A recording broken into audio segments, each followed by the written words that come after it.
2 weeks later, the teams reassembled at Silverstone for the British Grand Prix.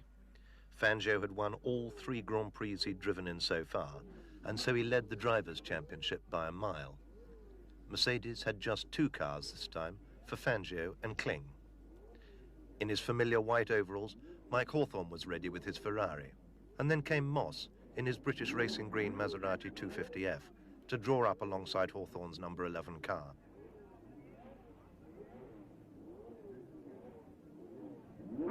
From the flag, Gonzalez shot into the lead, with Moss second, Hawthorn third, and Fangio back in fourth with the Mercedes.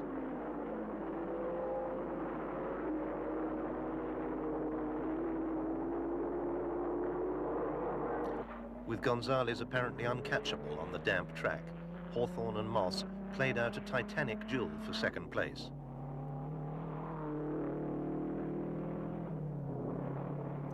Fangio's Mercedes, back in fourth, was already showing scars after hitting course-marking oil drums. Moss was soon carving a path through the back markers, followed by number 33, Parnell.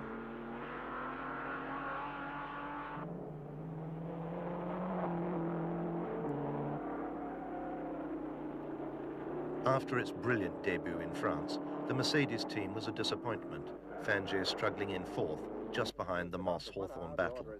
As usual, Raymond Baxter kept the BBC viewers informed.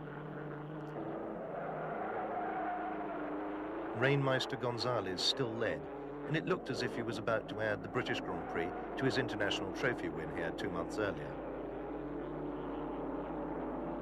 The ding-dong for second place now saw Moss ahead of Hawthorn.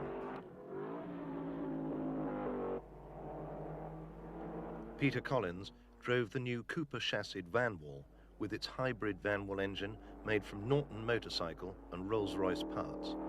He retired after 17 laps with a broken head gasket. Now Hawthorn had retaken second from Moss.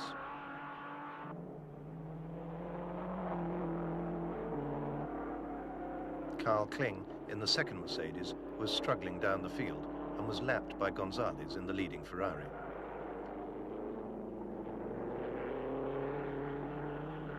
Moss was also struggling with a faulty gearbox and had to retire 10 laps from the end.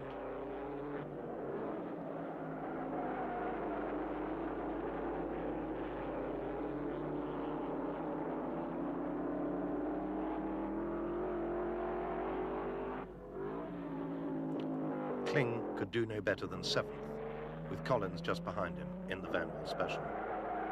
After nearly 3 hours of racing, Gonzalez took the flag ahead of